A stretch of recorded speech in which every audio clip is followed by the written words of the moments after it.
Live every moment channel में आप सभी का स्वागत है।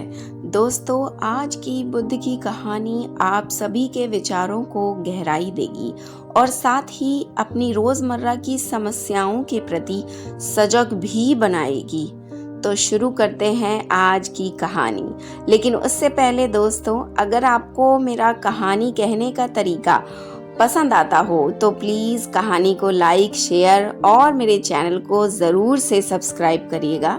और अगर कोई शिकायत हो तो कमेंट बॉक्स में अपने विचार मेरे साथ साझा भी करिएगा। तो दोस्तों, कहानी में आगे बढ़ते हैं। एक दिन सुबह सुबह सभी शिष्य बुद्ध के प्रवचन सुनने के लिए एक साथ बैठे हुए थे। कुछ देर बाद बुद्ध अपने साथ एक रस्सी लेकर आए। तथागत के हाथ में रस्सी देखकर सभी शिष्यों को हैरानी हुई। बुद्ध अपने आसन पर बैठे और उन्होंने रस्सी में एक के बाद एक 3 गांठ बांध दी। इसके बाद उन्होंने शिष्यों से पूछा कि क्या ये वही रस्सी है जो गांठ बांधने से पहले थी? इस प्रश्न के जवाब में एक शिष्य ने कहा कि तथागत, इसका उत्तर थोड़ा मुश्किल है। ये हमारे देखने के तरीके पर निर्भर करता है। एक तरह से तो रस्सी वही है, इसमें कोई बदलाव नहीं है। एक अन्य शिष्य ने कहा कि अब इसमें 3 गांठें लगी हुई हैं, जो कि पहले रस्सी में नहीं थीं। इसे बदला हुआ भी कह सकते हैं।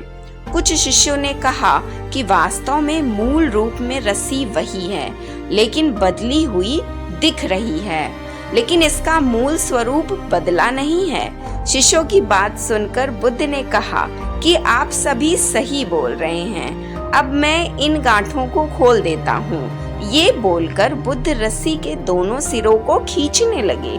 बुद्ध ने पूछा कि क्या इस प्रकार रस्सी की गांठें खुल जाएंगी? सभी शिष्यों ने कहा, नहीं, ऐसा करने से तो गांठें और ज्यादा कस जाएंगी। इन्हें खोलना और मुश्किल हो जाएगा।